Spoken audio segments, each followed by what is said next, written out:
Hello, everybody. Welcome to Game of Thrones with Jay, Jack, and Nick. My name is Jay, I'm Nick. And I'm the things we do for love. and Oh, welcome to the show. Yes, awkward moment of the episode was pretty early with Bran, who has been pretty emotionless, like Hayden Christensen level emotionless, but he had a good zinger to start the The episode. things we do for love. but that's just something about Hayden Christensen, though. I would say he's too emotional in some movies, and then other movies you're like, who is this guy? You know? It's like Shattered Glass. If you ever watch that movie, he's like basically about to cry in every scene. Like, I was thinking as I was watching this, I watched it twice. I'm thinking, Bran makes this little snide comment. I'm like, if I was Jamie, I said, look, I don't push you out the window. You're probably dead like all the other Stark boys. So shut up. So shut up. Just shut up. Wow. I mean, Bran did admit. Am I right? Go ahead. He is. Well, I don't know about. Yeah, well, he did. Bran did admit though that without him pushing out the window, none of this would have occurred. So it's all meant to be. Because they all died, They all died. right? Well, no, I mean Jon Snow. Jon Snow's not Ned's son, Yeah, well, he's not a biological Stark. son. Well, Yeah, Bran's the only Starks. living, son. And Jon Stark. Snow died. So But he's not Bran anymore anyway. He's the three-eyed raven. I mean, Arya is the Yeah. only Arya and Sansa are the only true. I mean, I know it's not male heir, but I'm just saying that would have been a good comeback for Jamie. well, Jack, next time. He's on. He's just about to be killed. Let's just go ahead and just pour some more gasoline on the fire and see what happens. I had a nitpick on that one too. It's like, okay, you got all the White Walkers coming. Why are we having this hearing for Jamie? It's just part of the show. Plus, we didn't know exactly when the White Walkers were coming yet. Oh, because, they knew they were on their way. Tormund hadn't come in yet. So I mean, No. there's still time. There's still Okay. time for some decorum. I definitely have some nitpicks about that. For It sure. was a great scene. Don't get me wrong, but I'm thinking the whole time I go, okay, Jamie, let's just move on. Well, I mean, all things considered, yes, everyone's doom is coming.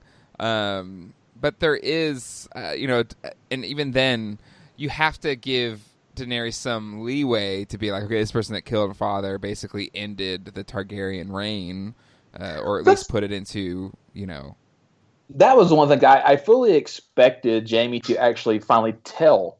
Of all places, right then and there, that was the place to do it, to tell actually what really happened.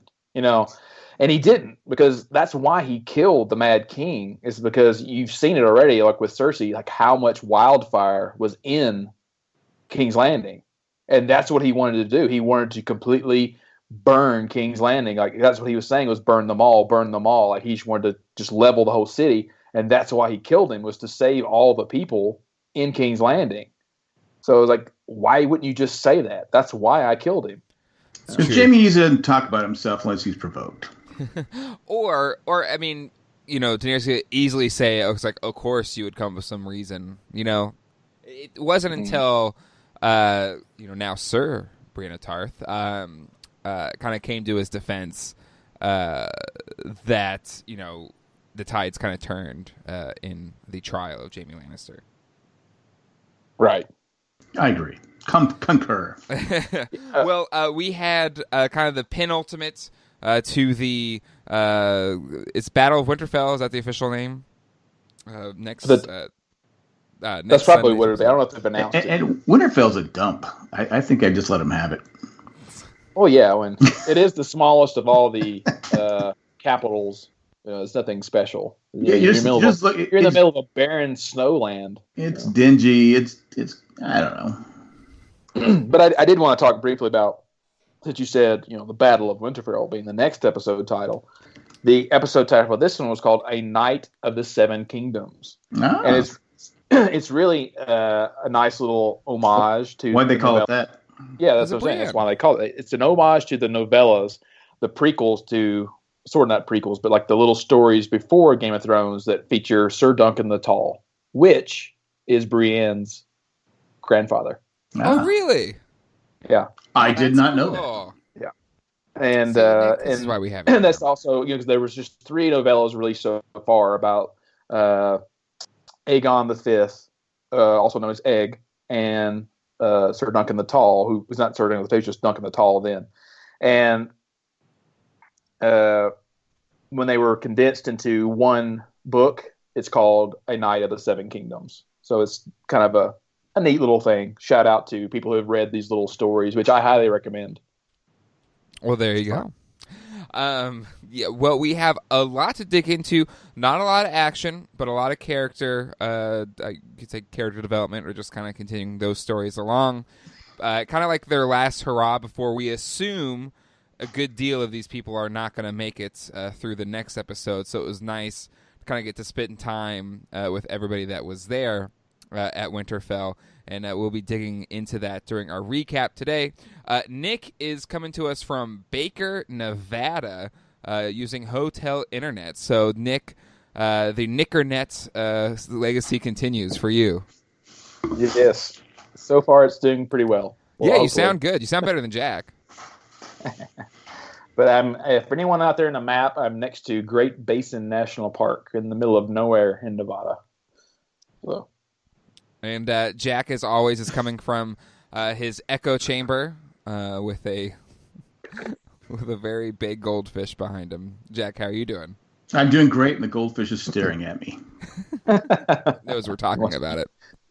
Well, it just every time I walk by, he thinks he has to eat. Mm-hmm. What else has he got to do? Yeah, I don't know. Speaking of large animals, we also had a ghost sighting, so he is around. Don't worry, everybody. He did, and there was already a petition out there saying if Ghost does not show up, it's like, geez. But before we get into our recap and our Nick picks, and do we have anything for what happens in the book stays in the book? Yeah, I mean, it depends on how you want to break it down, but there are 2 book things that we can talk about. So let's save it for that segment. We also have some listener feedback to get into as well. With some phone calls. Excellent. So, a chock-full episode of Game of Thrones with Jay, Jack, and Nick. Before we get into any of that, though, we want to thank the people that make this show possible. Our patrons, especially Tack from Tokyo, Eckhart Richter, Maggie the Magnificent, Joanne with the Plan, the Drake, and Ed, the Creepy Mailman. And thank you to all of our patrons. Without you all, these shows would not be possible. If you'd like to become a patron, go to patreon.com/Jay and Jack today. That's patreon.com/Jay and Jack. We do special bonus episodes for patrons that give $5 or more a month. We're doing special live streams for patrons that give $15 or more a month. There will more than likely be a live stream of one of our recorded episodes of Game of Thrones with Jay, Jack, and Nick this season. And it's a short season, so yeah, exactly. It's within the next month, and should be fun. So check it out. And again, any contribution made to our Patreon page is what funds all of the podcasts on the Jay and Jack Network. All right, without any further ado, let's jump into this episode. We kind of already talked about the opening scene with Jaime kind of coming there without the army that Cersei has promised. Yeah, that was kind of a pisser. Well, this is my thought when I watched it the second time. Why didn't, at that point, just say, all right, we're just going to march towards King's Landing and have the dead follow us? Well, it's a lot of land to cover. And think about how many people, it's like how many people, even in the north, haven't come to Winterfell.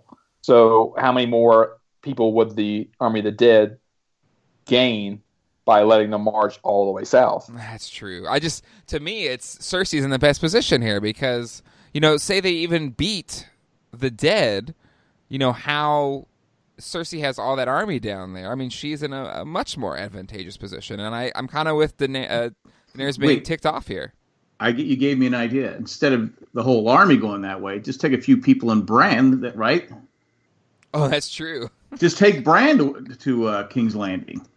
They veer off. They go, "Where's Bran?" They go, and then Cersei's like, "Uh-oh." Or maybe this is how it happens. I mean, this is just wild conjecture. If Jack still gave a crap about crackpot theories, this might have been a good one. But what if Bran They kill the Night King, and he ends up making Jon the Night's King. So then he makes a whole army of the dead, but they're like a good army of the dead, and that's how they take out Cersei. A little too fan fiction. Yeah. Yeah, I don't like it. But I just don't see, without, with Cersei, she's evil, but I think she played the right hand here. I mean, she just gets to let them all die, and then she either has to face the army of the dead like she would have anyway, or there's a much more hobbled Daenerys force that's going to try and take her off the throne. Dany still has 2 dragons, though. Well, if they make it through the battle. Yeah, now she does. But Cersei still has that huge crossbow that she had developed to take down dragons, which we haven't seen used yet, have we? Just once in the last season, remember? That's right. It did. Yeah, Bronn was going to shoot it. Yeah. But anyway, Bran stands up for Jaime. He gets to stick around, and Daenerys just kind of storms off. And not much more there. She's a bit of a powder. Well, I think even then, Jaime kind of mentions later, like, okay, is she different though? Yeah, I don't think she is. I think she just has one thing on her mind, and that's the Iron Throne. Yeah. Oh, Dany? Yeah. Yeah. But she is becoming slightly more and more, I don't know. Evil? I don't want to say evil. I don't want to say that, but maybe mad. A little bit more. Power corrupts, right? It does. And it's in her blood. I know. But it's in, Aegon Targaryen's blood, and he seems to be a pretty noble individual, right? Well, also he was raised differently, though, too. He was raised by, an honorable man. Yep. But here's maybe what he could have said to, like, diffuse the whole telling Dany situation, which closed out the episode. Maybe he could have been like, well, I already died, so technically that means, like, you jumped up, and then I came back to life, so, like... Yeah, so relax. I think you're good. Well, look, she's going to kill Sam. She can kill Sam, Bronn, and... Just Sam and Bran. Sam, Bran, and there's someone else that she had to kill. Oh, Jon Snow. Well, we assume Jon Snow's going to die, right? We think he's like the Moses of the situation. We don't think he's going to make it. I don't think so. Yeah. Well, you think he's going to get killed now? I think he's already dead.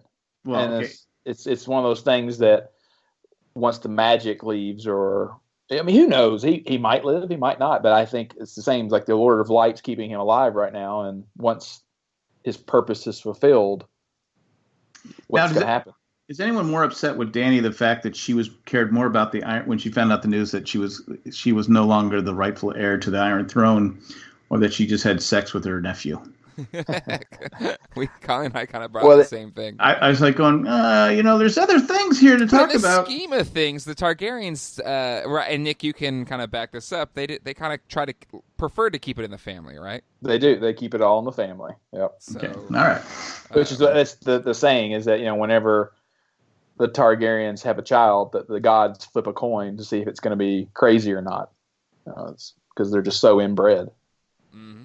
Yeah. I mean, there's a few situations where they might marry another distant line of the Targaryens, but it's still in the family. In the family. Gotta keep that blood pure. So let's run through some of the different conversations in scenes throughout this episode. It was mainly just setup, but I felt it was an enjoyable setup episode with a lot of kind of fun moments. I disagree with the setup. I mean, it was setting up the battle, and I think they did it. I think what they did was a great job. I was stressing out, okay, who's going to die, who's not going to die. I think they were just letting the fans say goodbye to whoever was going to die. Yeah. Because so many are going to die. Rumor is so many are going to die that you can't. It's not like the Red Wedding where we had no idea that was coming. Yeah, we had no chance. Well, unless you read the books. Yeah. But I was like, what? So this one we know some of the major characters are going to die. I think this episode was more of just telling Well, it's us. not necessarily that we know; we just assume, right? Yeah. They're going into this battle against the most, insane force the Seven Kingdoms has ever seen. So we assume we're probably going to lose some of our favorites. Well, because that's how they were. Tyrion was saying the same thing. We're all going to die. We're going to die. They were all saying we're going to die. What if it's one big gotcha and like everybody lives except for I don't know, who would be the funniest one to die? I think Sam's a goner. I think Sam's done. Really? Yeah, I don't know why. I think Sam's done. I don't think Sam's going to die because I think Sam is the one who's writing this story. Yeah, you said that before. Yeah, it makes total sense because most of the books are written by a maester, and that's what he's studying to be. So this will be a Song of Ice and Fire written by Maester Tarly. Mm-hmm. Okay. Makes total sense. Well, there was one other. I don't want him to die. I hope I'm wrong, but it just seemed like they were painting him as he was going to die. Well, there's one other scene in this episode that also kind of smacked of Lord of the Rings. It was the song. It starts with a J. Right. Was it Jordan? Jenny of Stone. Where am I forgetting it? Well, it's the Squire sang the song. What's his name again? I forget his name. Podrick, of course. And it reminded me of Pip's song, and I think it's in Return of the King, right, where he's like singing and It is. the battle's going on. It was very similar to that. I don't know if you felt the same way. A little bit, yeah. I mean, it didn't hit me just then because that one they're actually looking at their doom, whereas in this one was just them getting drunk around the hall. That's true. That's true. All right, let's try to go through these. Maybe not in any particular order because I know Nick, you had to frantically go through your notes.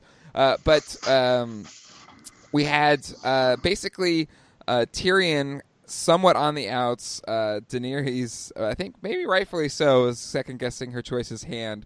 But he ends up keeping it because somebody backed him up that maybe you wouldn't expect to back him up. You be talking about Majora? Yeah. I liked it. This was one of the few. I liked this episode more than the last episode. But yeah, I like to see her. I like that he makes a case to Dany of why Tyrion is a good choice. That he owns his mistakes, and not only does he do that, he learns from them, and then he even recommends. Like you should talk to someone else. So I mean, it's almost like there's two hands of the queen now. She has multiple advisors, right? Because you also have, right. I'm blanking on all the names today. The eunuch. Yeah, Varys. That was actually one of my issues with the episode is that you've got a lot of characters now in one location that are advisors, and because there's so many, a lot of them kind of took the back, third, fifth, or fourth or fifth wheel in this episode because there's like, well, we can't write enough stuff for Varys, or we can't write enough stuff for Davos. It's like Davos, now you're going to be the Red Cross soup aide. But when you were, I was remembering what you said last week about the gold, and when Jamie said they have the gold and like that, I wanted them to see if they would pan to Varys, and they didn't. All right, just to see some kind of expression or just something like that, but because remember you said the gold company the gold company, yes, gold company where you think he has control of it. Yeah, right? I think he'll have some sway over them. I think that would be a great thing to happen. But I looked during that scene that he was there. But they didn't show him like a little. So you're saying, Jackson, they didn't show Varys there? No, I'm not saying that at all. I said I was hoping they would show that so it would kind of support Nick's theory. Mm-hmm. And let me just say too, I know we bashed Dany in the beginning. I would have been upset with Tyrion too. Of course. I mean, she had every right to be upset with him. In that case. Yeah. Yeah, and yeah, but I really like the scene with Jorah. I thought it was nice. It was cool for him to stand up for Tyrion, and and he also gave her the good advice of talking to Sansa, even though it didn't end well. It was a nice scene between the two, right? It was going good for a while. So whose side are you all on in this situation? Are you with Sansa or are you with Daenerys? I'm with Sansa. How about you, Nick? This is one of my Nick picks. Okay. About I don't like what they're doing with Sansa. I didn't like it last episode. I don't like it with this episode because it seems like the writers are just trying to pit Sansa against Dany no matter what the situation is. And you can see it in that first scene there where at first they're kind of agreeing, like, yes, we can't trust the Kingslayer, Jaime. And as soon as Brienne pops up, then Sansa just switches her mind. Like, no big deal. Okay, I switched my mind. But that's true. That's true to the story, though.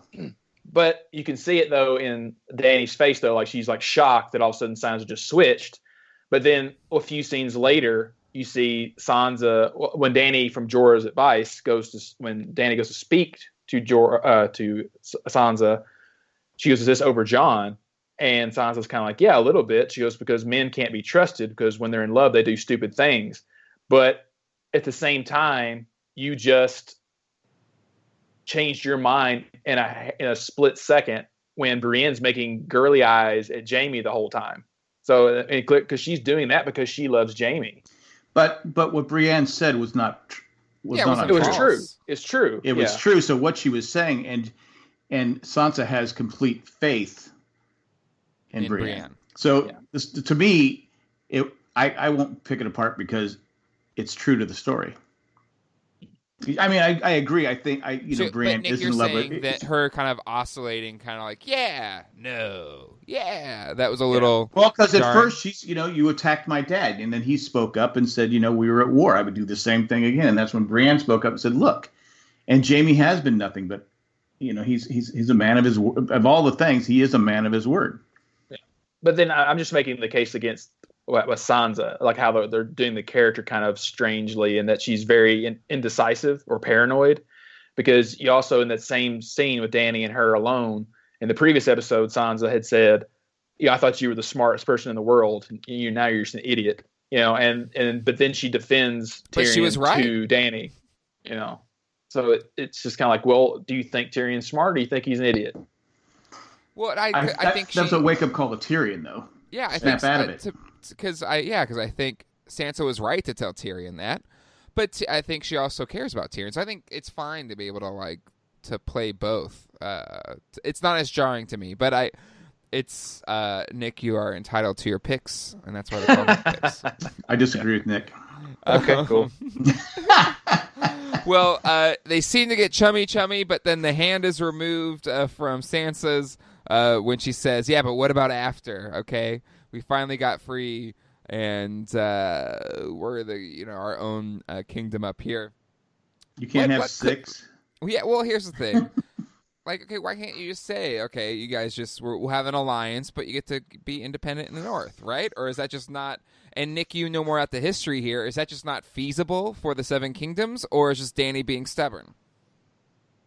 Well, the thing is, the north it's basically the same size as all the other six kingdoms combined. It's its own thing, and they don't share the same religion. They don't share the same customs. There are their own things. Same as like Dorne. Like Dorne is its own thing. They don't like anybody outside of their territory. Right. And like I said, they just have been independent now for the last 2-3 years, and they've never really even when the Targaryens were in control, the North kind of was left to its own thing.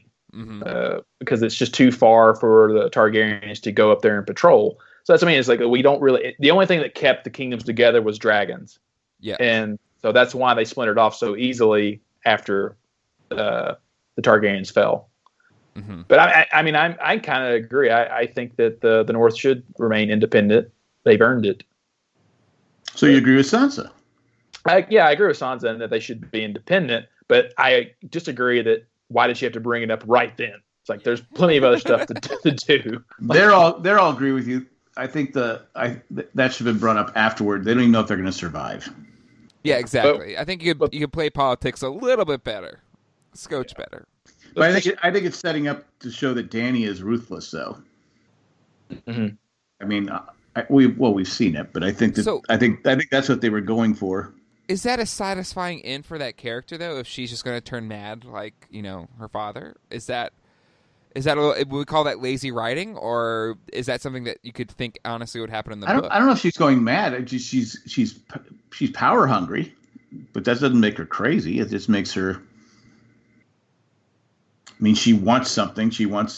That's all she's been talking about since into season 1, right? Or beginning of season 2. Well, Nick, you have the perspective of the book here. Like, is this a turn that we're seeing in the books as well, or is this just something we're seeing in the show? The books, though, are she's still in Essos in the books, and it's basically ended when Jon got stabbed at the wall. So the show is way ahead. Yeah. Okay. And the writers of the show just know how it's supposed to end. So everything from last season and this season is just kind of whatever they want it to be. I mean, they're following some very broad strokes. Mm-hmm. What do we? But do you think Dany's kind of the more aggressive she's getting? Do you think it's in line with somebody that's trying to kind of show that she's strong and can't be? She is the queen, and you need to accept her as the queen.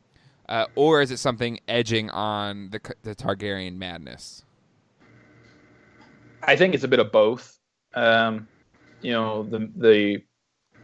Aegon the Conqueror, the first Targaryen king, he took the Seven Kingdoms because he had dragons, and it was like, I want it, I'm taking it. Mm-hmm. And I think that's kind of the Targaryen philosophy, is that I don't care what your opinion is.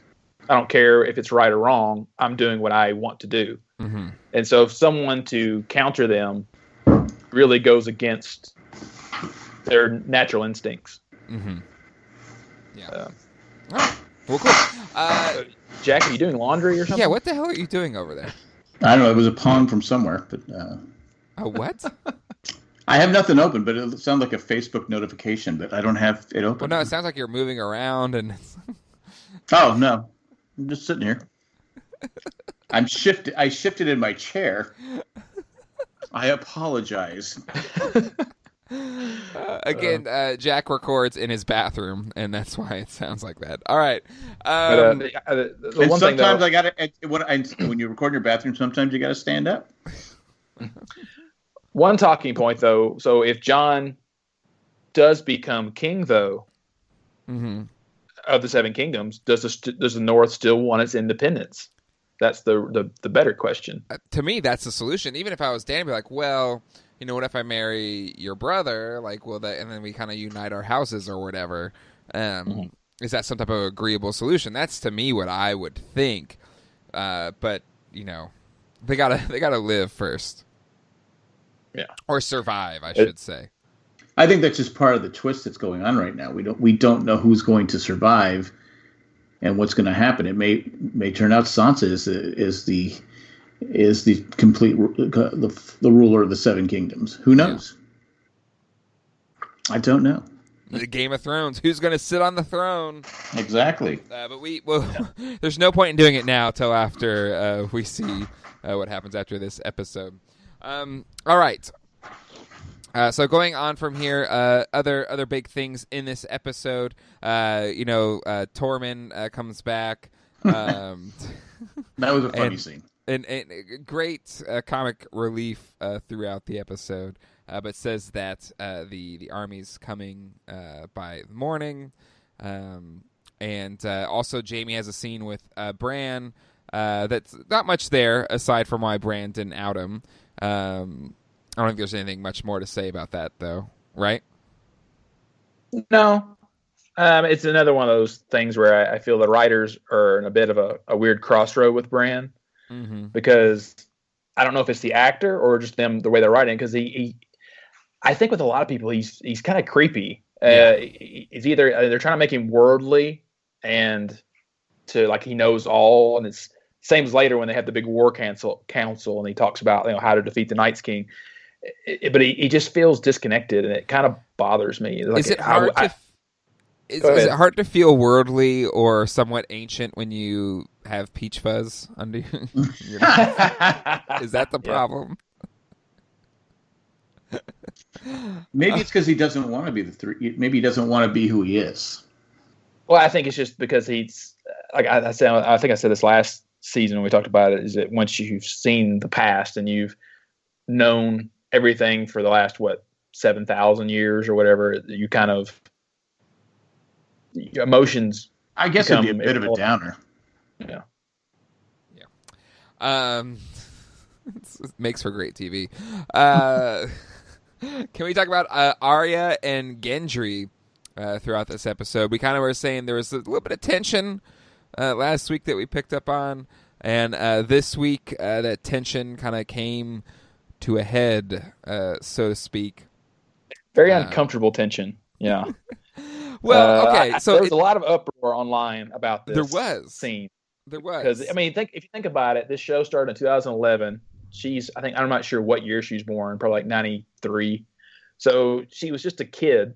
Right now, she's probably younger than that. She was 11, I think, for the first season. She's 18 this season, I think. Yeah. So I mean, she's supposed to be legal, but still, it's just like you don't want to see. She's like, I feel wrong.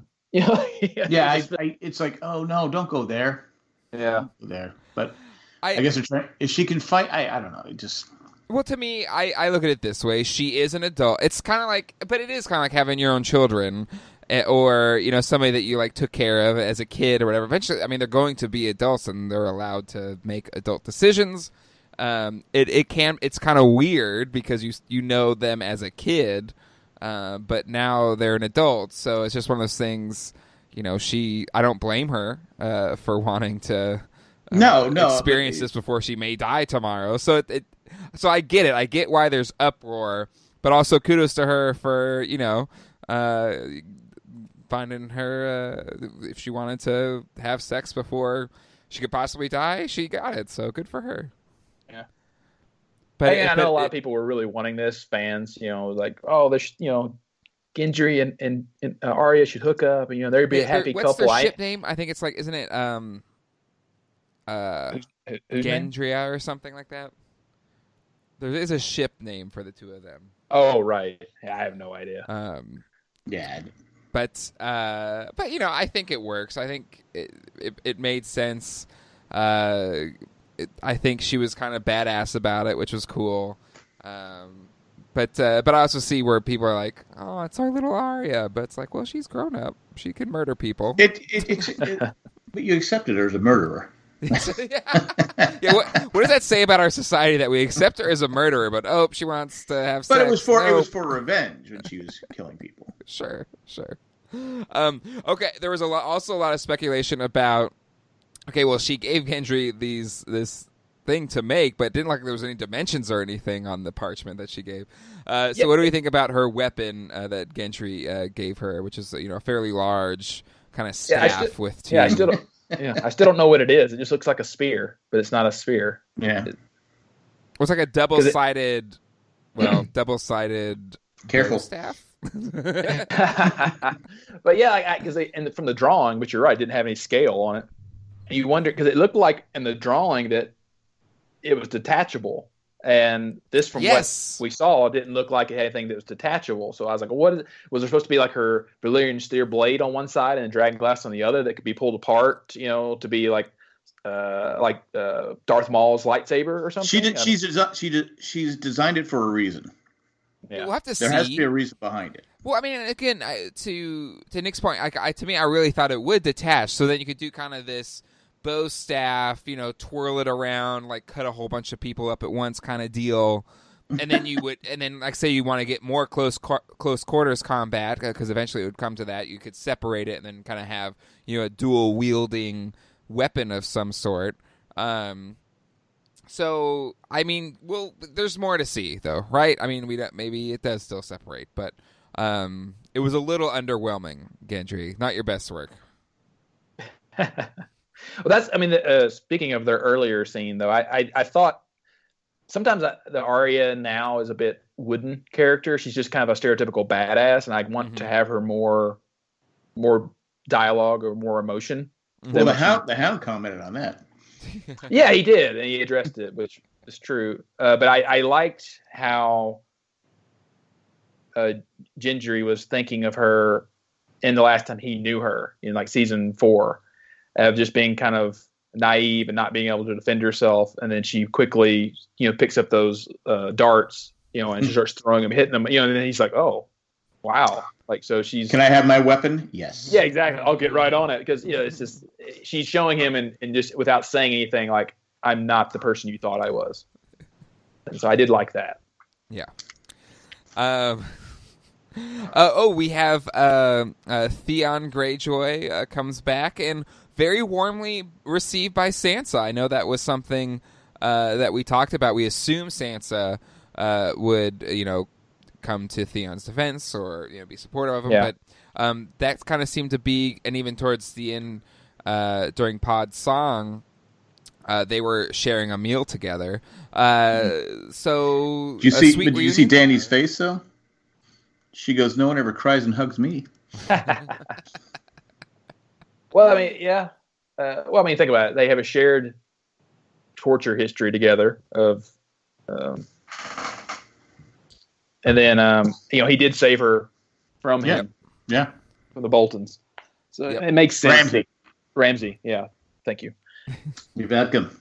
I thought it was sweet, and then I also thought it was nice. Theon, who's because basically the big plan is to kill the Night's King, which makes sense, and they're gonna use Bran as bait, and Theon is gonna come to Bran's defense, or at least he's gonna be the first people there. So, are we assuming Theon's dead? He's dead, right? I'm assuming Theon's dead. Yeah. Judging on his past performances the last couple seasons, yeah, he's dead man walking. There's only two characters that I think for sure are going to die next episode.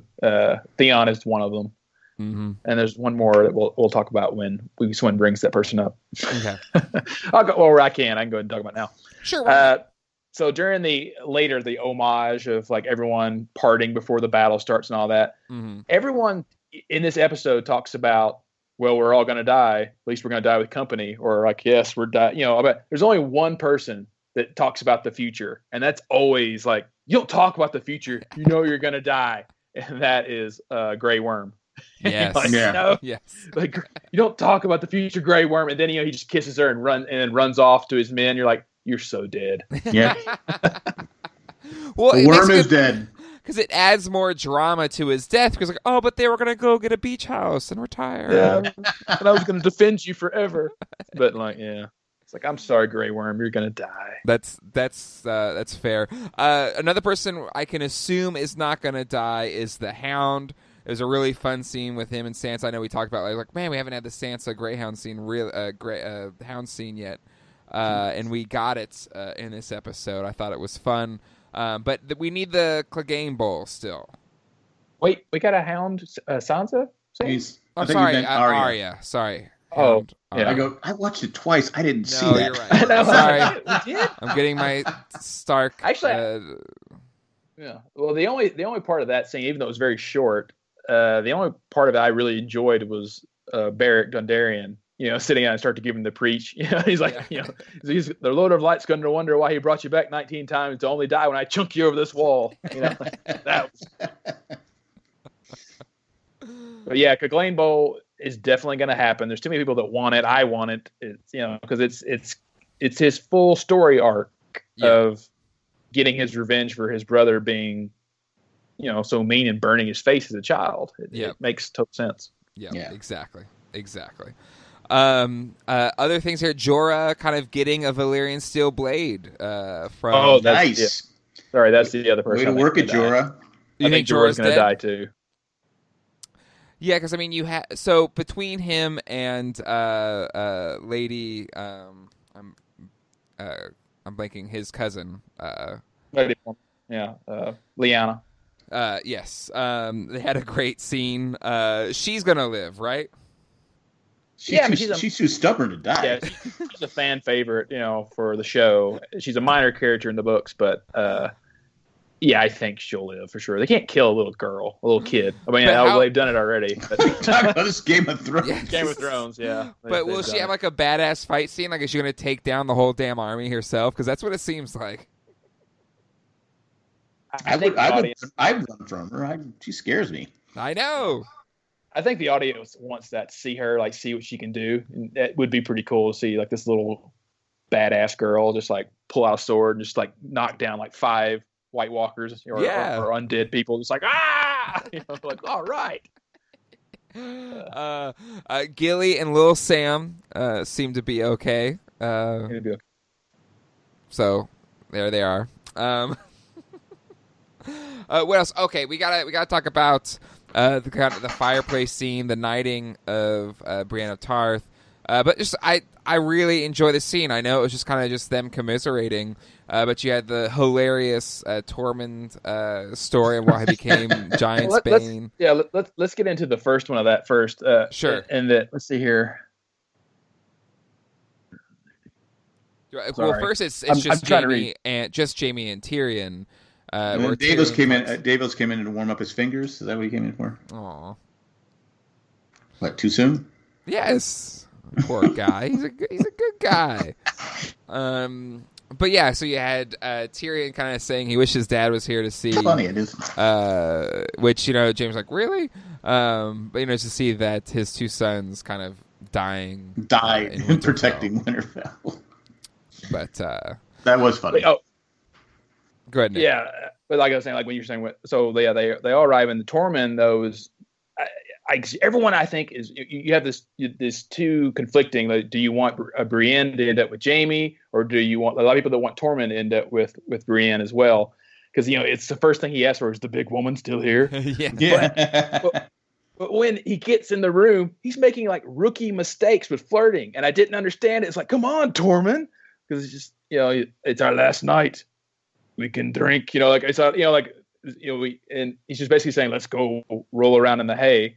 And then the man can't drink his own beer or whatever he's mead or whatever he's drinking. He's just going down his beer. It's just disgusting. You're like, you think that's really going to work? Well, maybe the types of ladies that he's got before, that technique has worked on northern lanes, but it might have worked. Yeah, it might be his go-to move. But I think Brienne, she loves Jaime. She's always, or at least for a while, she has. So I think if she ends up with anybody, she should end up with Jaime. That's just my. Or they die in each other's arms. Sure. Yeah.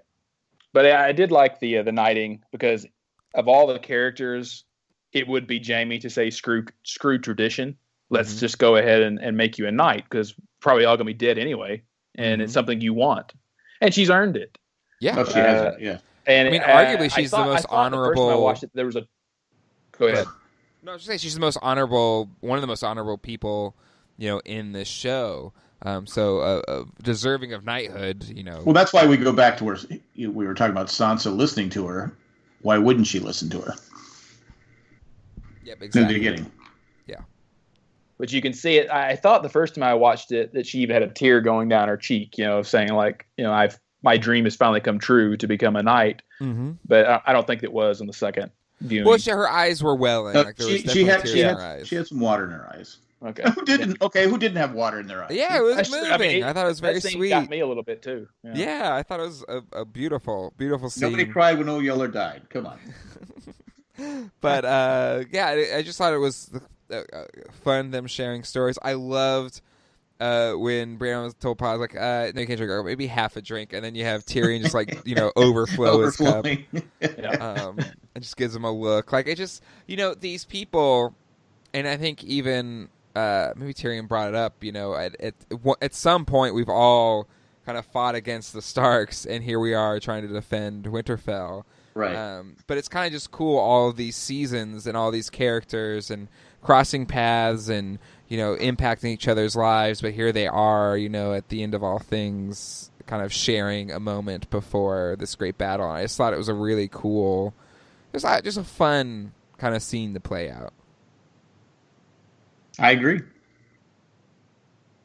Nick, as the most cynical of us, you said you liked the knighting part, but just overall, what was your thoughts on just a lot of this kind of shared, or I think even the Hound kind of said, like, what is this, an effing wedding?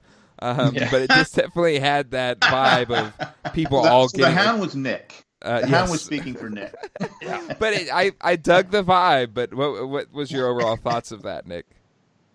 I liked what they were doing with the little segments of just kind of showing where everybody's at and things like that, but my issues with the episode were more dialogue, and that I felt that the writers didn't know how to write certain lines for Tyrion for both the first and the second episode. I felt some of the things he said wouldn't be things Tyrion would say. It's kind of like the worst line in the episode is when Jaime and Tyrion are talking, and he says, "They remember the last time, a dragon was brought to the north." And I kind of paused because, like, no, they don't. I was like, that was hundreds of years ago, and even then it was under good terms when the Targaryens ruled. The North remembers, okay?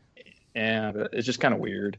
And then I felt they really missed a very good opportunity for a great Tyrion line when towards the end of that, when they're starting like, well, we should all go to bed, and Tyrion's like, no, let's keep drinking, and they're like, we're out of wine. And then nothing is said. That was like, that would have been a perfect spot for Tyrion to say something like, well, let's go out, let's order out for more wine, or something. I be honest with you, I thought that's what he was going to say. Yeah. And it's just like, what? It's like, Tyrion would totally have some witty line right there to say, like, yeah, like, well, I'm going to keep drinking, or, get us something. Mm-hmm. Well, he wanted to hear a song. Yeah. Play us a song. You're the piano man. Then, but what? So the episode kind of closes out with the reveal to Dany. And we kind of touch on it a little bit, and then the White Walkers, which that was the most White Walkers I think we've ever seen. There was like 72 White Walkers, not just the Whites, but the White Walkers in succession or in line. They mean business. They ain't messing around. They do. But no Night's King. No Night's King. He's going to be he's on the dragon. Exactly. Yeah. Exactly. So, Nick, thoughts on the last scene between Dany and Jon? Yeah, or I guess Aegon. I like the way it was revealed for sure, because he's looking. I knew that when it opened up and the scene opened, that he's got to be looking at his mother. Yep. And I liked just the way he explained it, of saying this is Lyanna Stark, and she even admitted that she knew who that was. Mm-hmm. There is a flaw in the logic, though, of what she's saying, because she says, everyone has told me that my brother Rhaegar was so nice, and I kind of want to go, based on who? Because the only person you knew was your brother, that knew who this person was when he was even a child then. So how would he know? Because in the books, it's Ser Barristan that tells her how her brother was in a lot of detail. And that's how she knows he was a good man. But, he died, and he's still alive in the books. So you're like, well, there's a missed opportunity.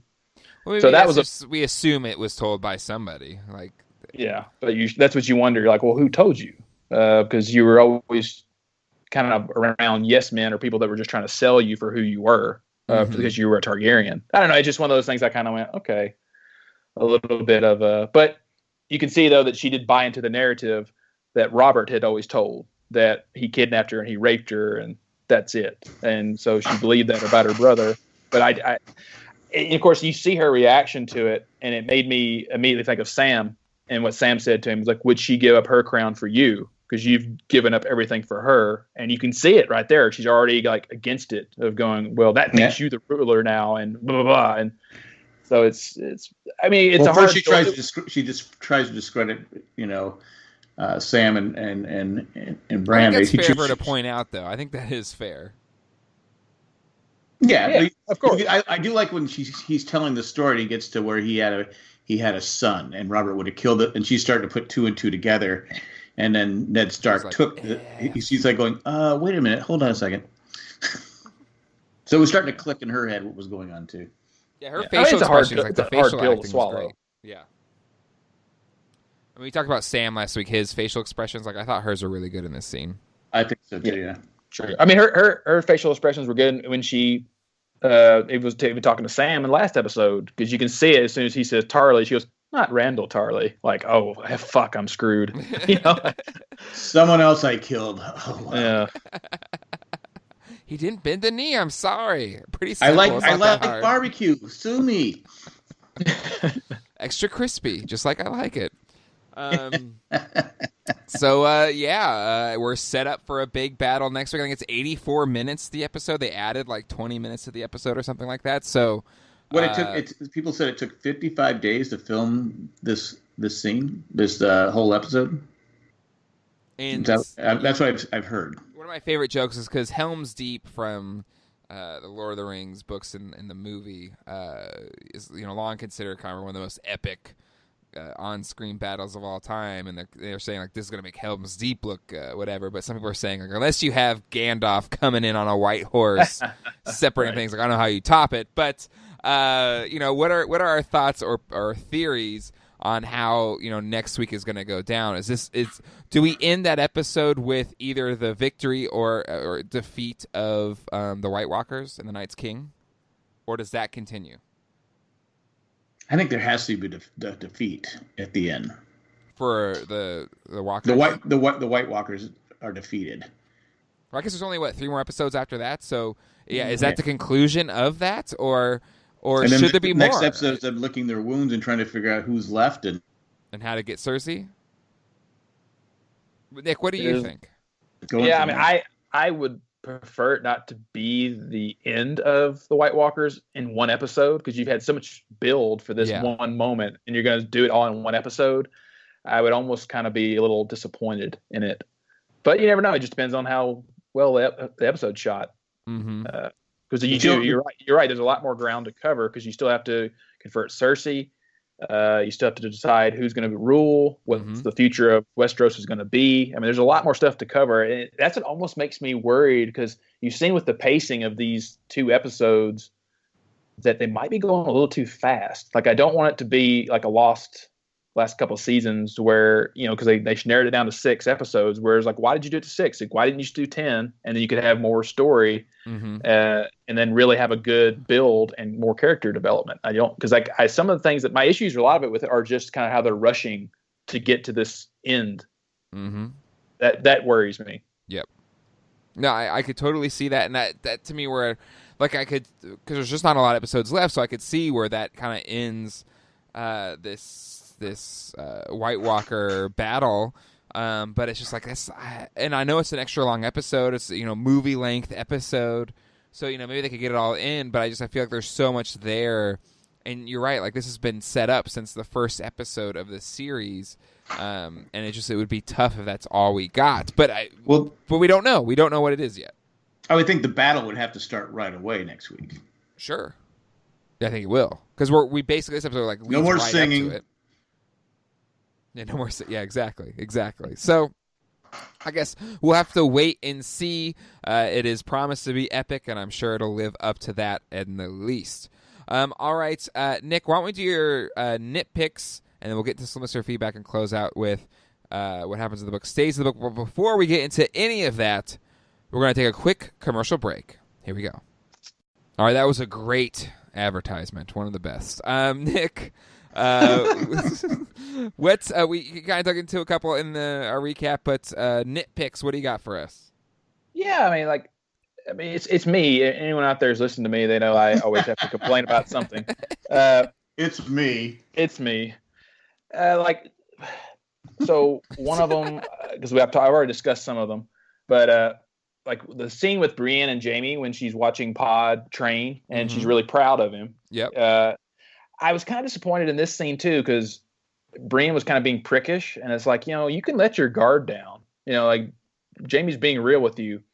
But what bothered me the most about it was that she was given command of a flank, because Brienne has never had any history of leading soldiers in combat. She's not a knight, as we've seen.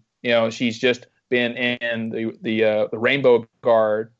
And then she's done the service for Caitlyn and just watching over Sansa and Arya. So it's like, what's going to be your experience actually leading troops? So this to me was a mistake in writing wise to do this. And it makes more sense realistically for Jaime to be in charge of it and she being by his side. And I thought that's where this was going to go, to where they'll just switch the roles. But that didn't happen. Well, maybe they don't trust him 100%. But yeah, they don't, because he is a Lannister. But regardless, now that he's under her command, people will still be under Jaime. So what's the big deal? That was just a little bit of a irk. I kind of like, okay. It took George Washington a few tries to get it right. So that's true. Maybe she can learn on the job too. Wait, would he chop down the cherry tree? The No. cherry. No, not the cherry tree.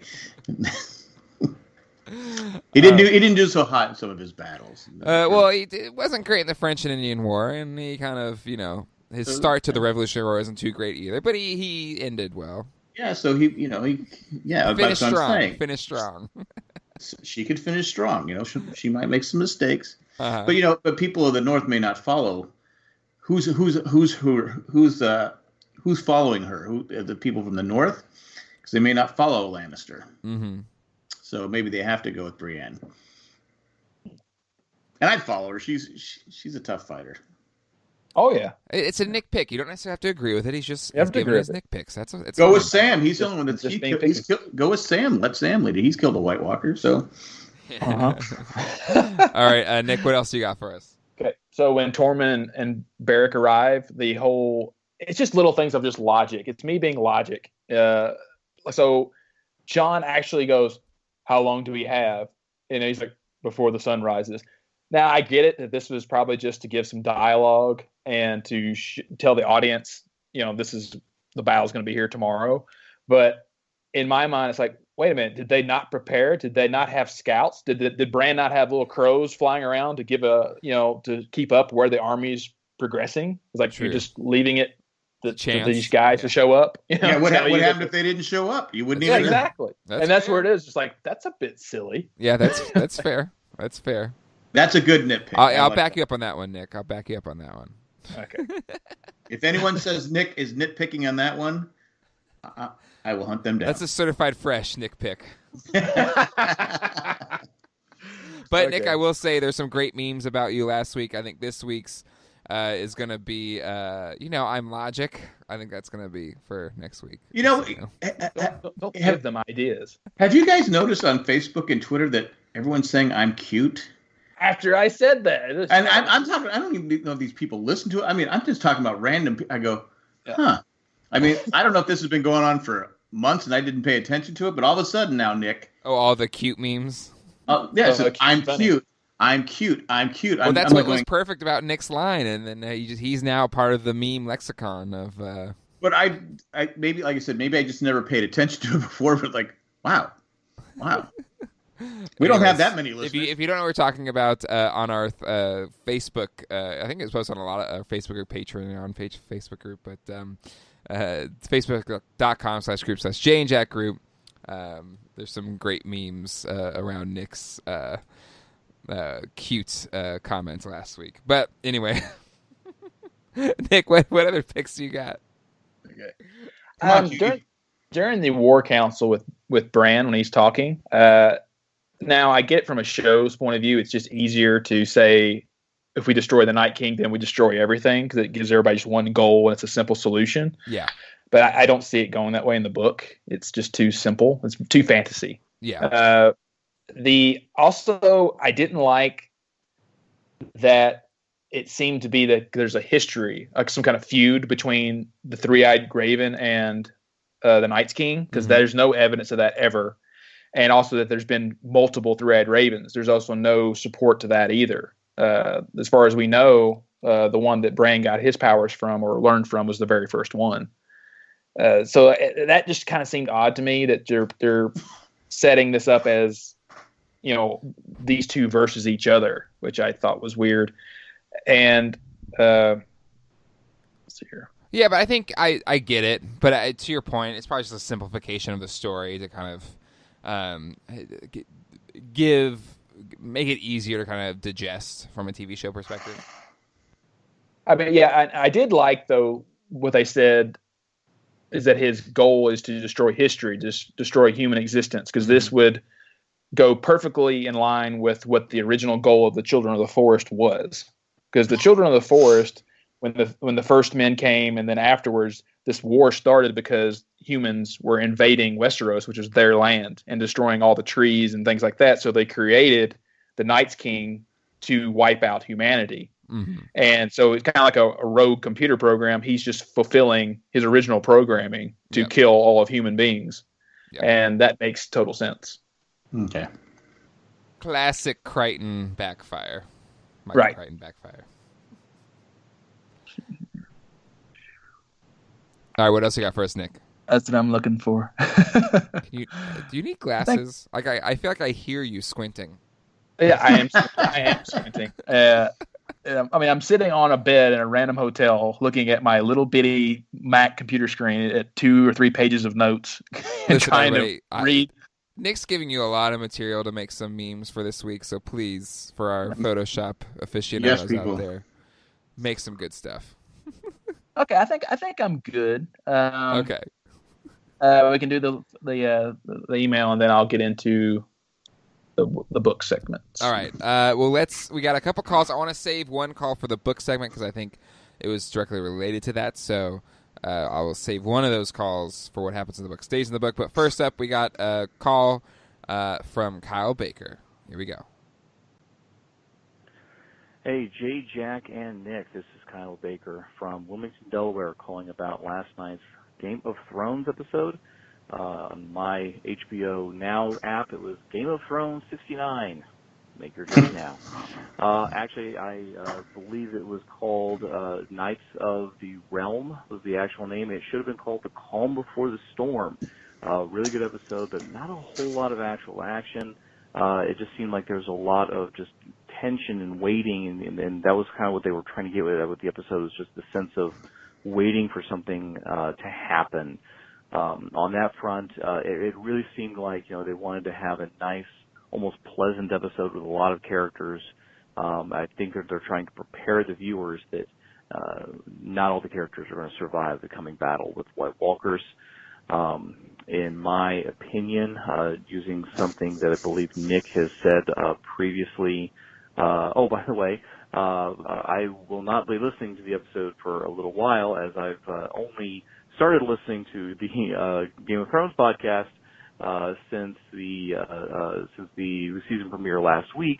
So I am just listening to the Battle of the Bastards currently. So it'll take a little while, but mentioning how a character cannot die until their motivation is complete, and with the scenes and the validation that Brienne has from Jaime, and finally becoming a Knight of the Realm, her motivations are now over. There's no one left to protect. There's nothing left to have. She has no more motivations. I don't believe that she'll survive the coming battle. Other than that, who knows? I don't believe it's going to be one character. I think there's going to be multiple characters that do die. And my crackpot theory is that eventually Game of Thrones is not going to be Cersei and the Lannisters versus Daenerys, but it will be Jon versus Daenerys. They will end up on opposite sides. That's my crackpot theory, and I'm sticking with it. One last comment is I am not sure if it is the writing or if it is the acting of particular characters, but one of the things that is bugging me is how the characters of Sansa and Daenerys are oscillating back and forth between a good character that you like and enjoy and you want to root for, and frankly, just self-entitled bees. And I don't know which it is, but last week was a bad Sansa episode. This week Sansa was good Sansa. Last week was a pretty good Daenerys episode, but this week Daenerys, frankly, was kind of entitled and me, and I didn't like her. And like I said, I don't know if it's just I think they're trying to go for subtlety and complex characters, and I don't know if it's the writing that's poor, or if the range of the actresses just can't quite nail subtlety, and they just keep oscillating back and forth. But that's something that. Well, Nick, I don't know if you to... paid Kyle ahead of time to kind of echo similar thoughts. Well, no, I thought that was. I was going to tell Nick, you're on the show. You don't have to call in, Nick. Exactly. I love this call. I thought, I was like, wow, he gets it. He gets it. What did you think about his crackpot theory, though? I thought that was interesting. It didn't cross my mind about Brienne dying, but I actually think it's actually a very good theory that now that she's a knight, she has gotten her wish. But she also, there's a lot of people out there hoping that she finds love too. So yep. I'm not sure if this will be. It wouldn't surprise me if she did die. But yeah, I mean, I think for sure. I think it's going to be Jorah, Grey Worm, and Theon for sure. I think.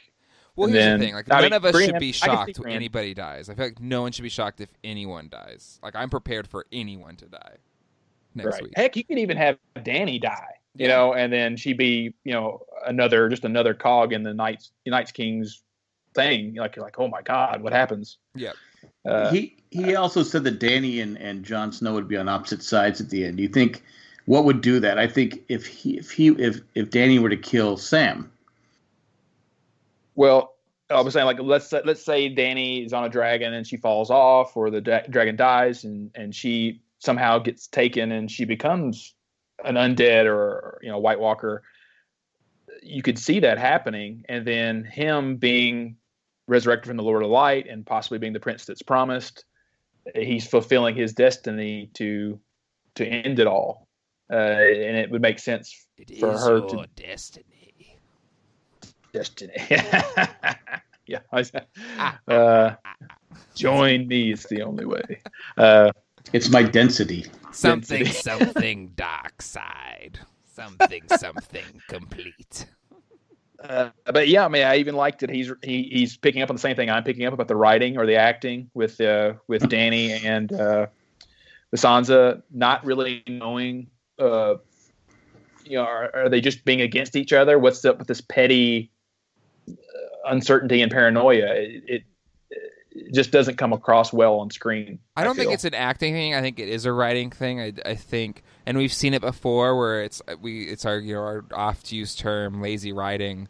But I think you could say it's a victim of that situation. It's the same thing as with I forget his name, Littlefinger last season. I'm sure on paper it looked good the way Arya and Sansa were setting it up to trap him so that they could kill him. But on screen, I just felt that came across horrible with them kind of the way it looked on screen of them trying to be against each other in order to lure Littlefinger to try to bait one of the two to get against each other. And I just never felt it came across well. I think that we're kind of suffering from that right now as well. Well, it's just you're a Littlefinger fanboy, so I am a Littlefinger fan. He played the best. You were going to be bent out of shape no matter how that one went down. Now, going back to Littlefinger, did he ever put anything in Sansa's head, either in the books or I'm not remembering, about Dany that not to trust her? Well, I think it's fair. In the books, they're still in the Eyrie with Littlefinger and Sansa. So, was there any time in the show? I'm just trying to remember was there a time where he said you can't trust her because she doesn't trust her? Well, I think that's fair to Sansa, though. I mean, this is an outsider. Yeah, she's been through a lot. Yes. She has every reason not to trust people, so I don't think it's out of character for her not to trust them. I'm not on Kyle's side or Nick's side in this. Like I can see where you can find a complaint, but I feel like it all makes sense. I'm on Team Sansa. I'm on Team Sansa as well. But yeah, that's just my perspective. Well, Nick's gonna have to call twice next week to. Hello, this is Rick and Niall. I pay in gold dragons, for all the voice messages and emails that agree with me. We've got several calls for Michael. 2 are going to be before what happens in the book, and then the last one is going to happen in what happens in the book. Stays in the book, but let's do the first call here from Michael. Okay. Hello, J. Jack and Nick. This is Michael calling from Los Angeles.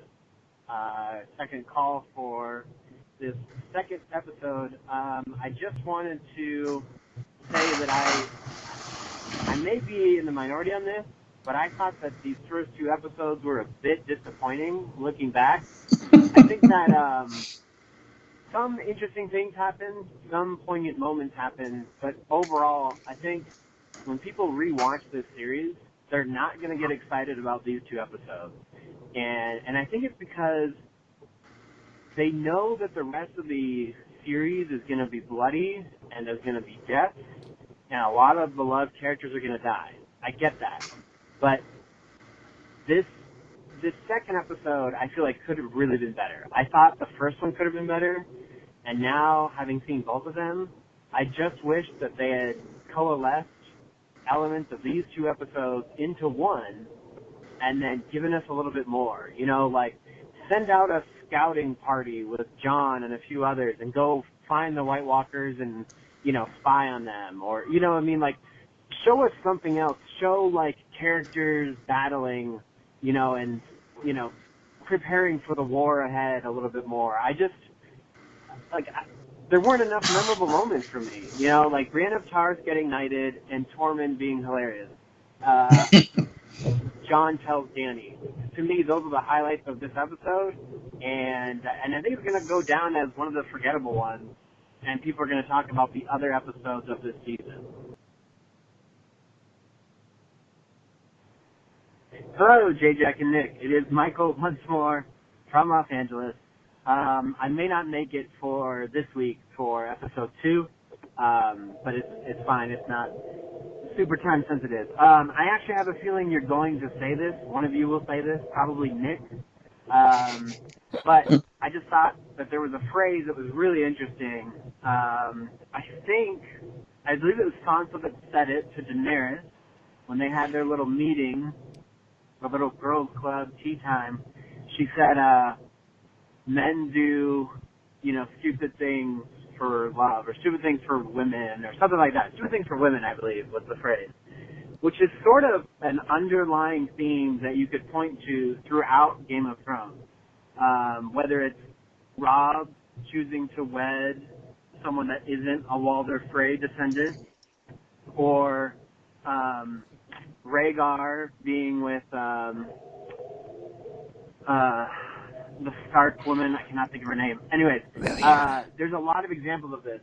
There's Littlefinger doing crazy things. There's Lysa Arryn doing crazy. I mean, that's a woman. But anyway, there's just a lot of examples of men doing stupid things for women, and it comes back to haunt them or bite them. And I thought that was a very, interesting phrase, a very meaningful phrase in that moment. Anyways, thank you guys for doing your podcast. I love it. Keep it up. All right. Michael, again, Nick, you could just, I feel like you have enough. After all 3 of these calls, I think we need to change the title of the show from Game of Thrones Podcast with Nick and the 2 other guys. I like it. I have a lot of faith in our listeners now. That, they listen to us. You didn't have it before? That my faith in them has been restored. That they like the Nick picks. They're bitter. They're bitter like me. A lot of mopey faces today in Game of Thrones, right? The Game of Thrones world. Yeah. Well, I agree. I thought that as well, that the first 2 episodes probably could have benefited from combining them into one. And then just have something a bit more than what we got, because they are a bit forgettable in some ways. And like I said, a lot of the characters have been reduced to 4th or 5th wheels. I mean, you haven't hardly seen any of Davos or Varys or some of these other characters that are usually there for advice, and they're just going with the more main characters. And that's what I'm saying, is it worries me about they're getting just let's just get to the meat and potatoes of these episodes and get through to the end of the series. And it's well, we want to see all these characters, not just Dany and Jon. So it's safe to say you're not on board with people saying this is the greatest episode in Game of Thrones history. I don't think anyone has said that. I've seen it.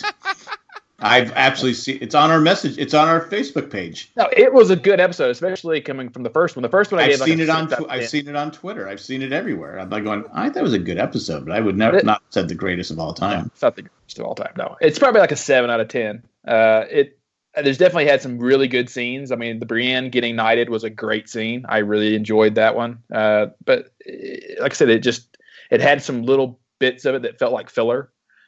And some of the lines were not as cheesy as they were in the first episode, but it does what it's supposed to do. Well, also guest on this episode is Jack's chair. And fan. How do you know that wasn't my body? Yeah, but I do see the critique there that, especially if next week's episode's the only episode we get of kind of the White Walkers, I feel like there could have been more there. I know we got the quick flashback on how the Night King became the Night King, but I feel like there was, if that's it, I feel like there was more to get, but maybe that's just me. So maybe have a longer first episode where you have maybe an hour and 20 minutes where you combine the first 2 episodes. Yeah, or and then have the second and third episode being the battle of the White Walkers. Or have we already had enough tussles with the White Walkers to have one last big one? I mean, is that fine? I mean, I don't know. I'm cool with it. Well, you only have 6 episodes left. I mean, 4 episodes left, so it is what it is at this point. All right. Well, thank you everyone to your calls. You can give us a call at 385-309-0311. Call anytime, Nick. And they are different numbers, by the way. So unless Nick has a bunch of burner phones that we don't know about. As you see, Nick has been traveling. It's true. I don't want to say that's a coincidence or not, but coincidence, I think not. Anyway, Nick, it is now time for the last segment of the episode. What happens in the book stays in the book. We also have a phone call, also from Michael, from Los Angeles, which is where you were. But how convenient. So we have one more from Michael after this? Yeah, well, it's a book-related question, so I wanted to throw it in here. Just so you're acting like you're shocked, Nick. I'm shocked.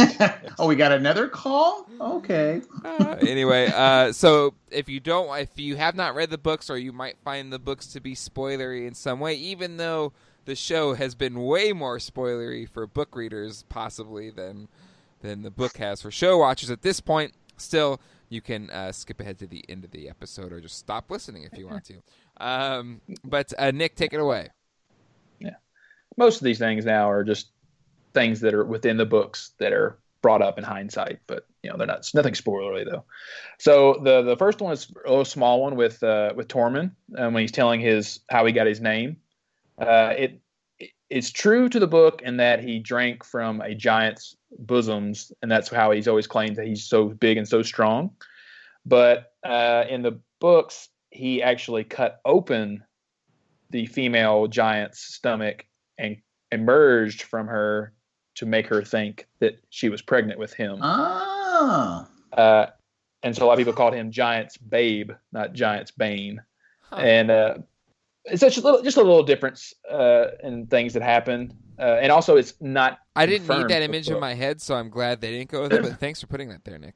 Yeah, but I mean, it's not confirmed because a lot of times in the books it's more hearsay. So people like a legend kind of reason why they call him that's because of this. It's a legend, yes, because he's never actually said it. It's more like some other wildling or somebody from Night's Watch is saying, "Oh, he's called that because of this," and they're like, "Oh, that's interesting." Nick, when you were reading that part in the book, did you go, "Oh, come on"? She wouldn't feel him cutting her open and climbing in. You didn't say? Did you say that, Nick? Of course I did. All right, then that makes me feel better. But they are supposed to be huge and not that sharp. So okay. And then the second one I wanted to get into was just the song, the Jenny of Oldstones, because there actually is a neat little, even with the show title, with being a Knight of the Seven Kingdoms, which references the prequel novellas. It's the same as with Jenny of Oldstones. So they had to add some lyrics to it for the show, and Florence and the Machine is the one who does the cover at the end, which is really, really good. Mm-hmm. So Jenny of Oldstones was kind of like a hippie, and the only way we can picture it is that she was a free spirit who wore flowers in her hair, and she claimed that she was a descendant of the first men, so the first men that arrived on Westeros. Mm-hmm. And this is happening around 239 after Aegon's conquest, so roughly 70 years before the current time we're in. Mm-hmm. And she seduced, or not seduced, but Duncan Targaryen, who was from the Duncan Eggtails. So Aegon Targaryen, who they called Egg, his firstborn, he named Duncan Targaryen after Sir Duncan the Tall, who was his personal bodyguard. All the stories. He's part of the King's Guard. So he named his first son after his friend all this time. Well, Duncan Targaryen fell in love with Jenny of Oldstones, but because she wasn't a Targaryen, he had to renounce his throne, or his claim to the throne. So he was always known from that point on as the Prince of Dragonflies, because he's a hippie now, along with Jenny of Oldstones. So that's just one of those weird things. So you kind of wonder if there's a mirroring there of people renouncing for love, with the song. And then what ended up happening later on in 259, so roughly 20 years later, both King Aegon V, Prince Duncan, and Sir Duncan the Tall all die in Summerhall. It's a tragedy of Summerhall. They were burned alive. No one really knows why they burned alive, other than Aegon V, the king, was obsessed with bringing dragons back to the Targaryen name. And so they don't know if maybe they were heating the eggs too much, or were they experimenting with wildfire? You don't know. But within the song, the lyrics are saying Ginny dances with her ghost kings. So like she clearly survived. And it's just things like that. Just like the hippie, possibly witch. You don't know if she was a hippie or a witch or some kind of sorceress. You know, did she kill all these men? But either way, she's dancing with all of her kings. And that's just something neat to go along with the song if you were anyone out there was curious about the song. Oh, very nice. Cool. It was very popular, especially the Florence and Machine cover at the end. So very nice. Well, let's do this call here again from Michael, aka Nick. Some bonus content, but we'll let Nick take it away here. Hi, Jay, Jack, and other guy. Just kidding. Actually, Nick, you're the best part of your podcast, so good on you. I had a couple of non-episode related questions I figured I would ask a few days removed from the premiere episode. So my question for you, Nick, I don't know if you've ever addressed this before, but I'm curious to know, are there any characters that you read in the books that are vastly different or notably different from their on-screen counterparts? You know, maybe because you pictured them differently when you read the books, or maybe because the way that they're described is just so different than how they're portrayed on the show. I'd be curious to know that. And then sort of a subset of that question is, are there any characters that, aside from like Lady Catelyn's ghost thing, I forget what it is. Stoneheart. Besides her, are there any characters that are not in the book that you wish, or sorry, that in the book, not in the show, that you'd like to see, that you wish were represented on screen, that you'd want to see, that sort of thing? And then last question here: have you ever read Wheel of Time? Oh my God! Someone just recommended this to me. Office, and I asked him if he watches, Game of Thrones, and he said no. He said he hated it. He said he preferred Wheel of Time. So just curious if you've ever heard about that, ever been interested in that. It's a book by Robert Jordan. Yeah. Thank you for doing the podcast. All right. So Nick, since this is your fan, not you. I have not read that book. Someone did recommend it to me recently, as well as another one, something Wind or Wind of something. I have to email that person and ask them about it. But yeah, I'll look into it. I agree.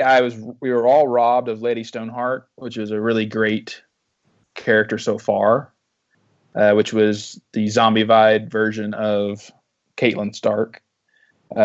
Cold Hands, which ends up being, the Brandon Stark, who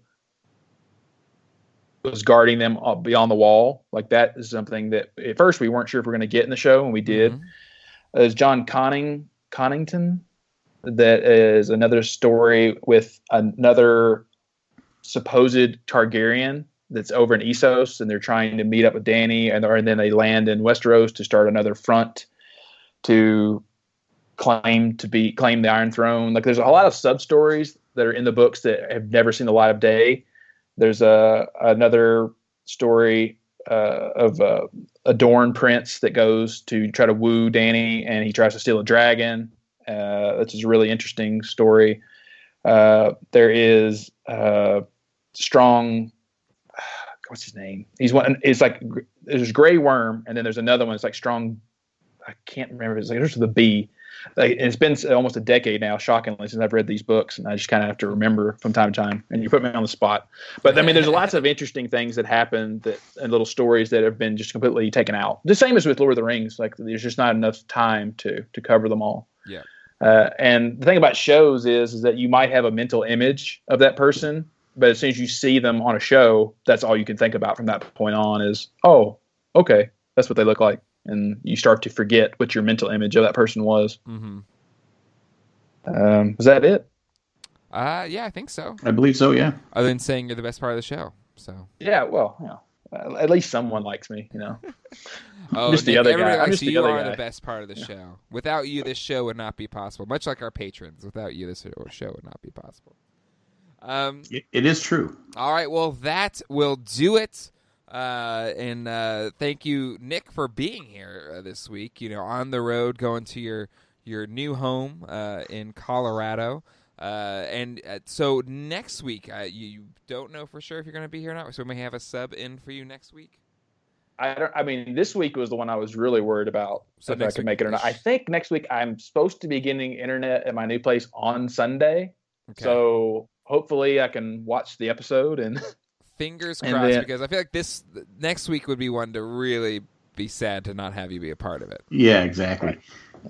Again, I can't believe did we have all the people calling in claiming to be Nick fans? There's no one in Colorado in that area that we could exactly, yeah. Bring Nick in for a night just to watch the.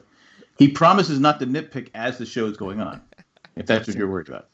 Hi, my last name is Bolton. I would love to have Nick at my house. We're gonna have sausages and. Oh man! Well, I'll pass.